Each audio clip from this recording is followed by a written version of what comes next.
Hello, this is Dr. Hall. Welcome to talk about descriptive positioning. Joint movement is often described by a special movement pattern in relation to the body, typically in terms of anatomical position. The details of describing body position and joint movements will be explored in here. And the first topic is an object center of gravity. Is a theoretical point where the weight force of an object can be considered to act.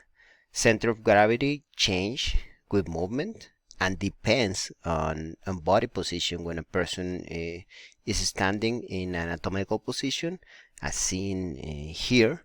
The body center of gravity is approximately at the second sacral segment, and the kinematics of the center of gravity relative to the base of support is often studied to examine balance exhibited by the performance.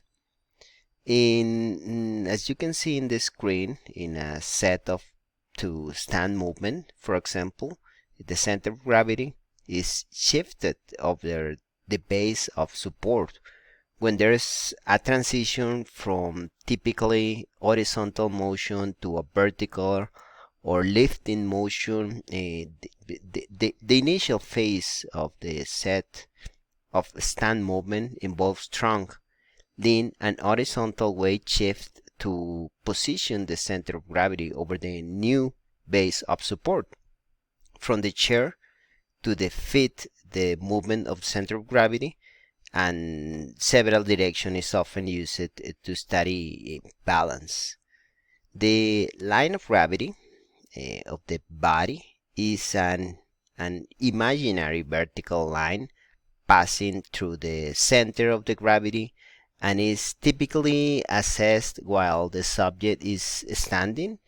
The line gravity helps to find proper body alignment and posture using various superficial landmarks from the head, upper extremity, trunk, and lower extremity regions as guides consider the ideal line of gravity when describing postural abnormalities.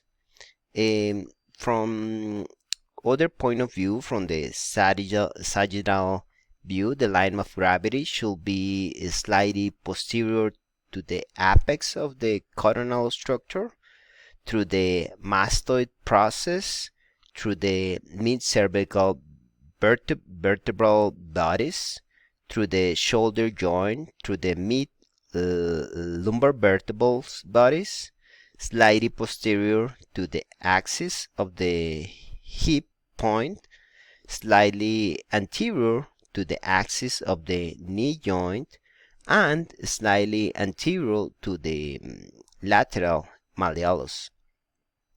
From the frontal view, the line of gravity should pass through the midline of the body, and bilateral structures such as the mastoid, shoulder, iliac crest, knees, and ankles should be in the same frontal plane.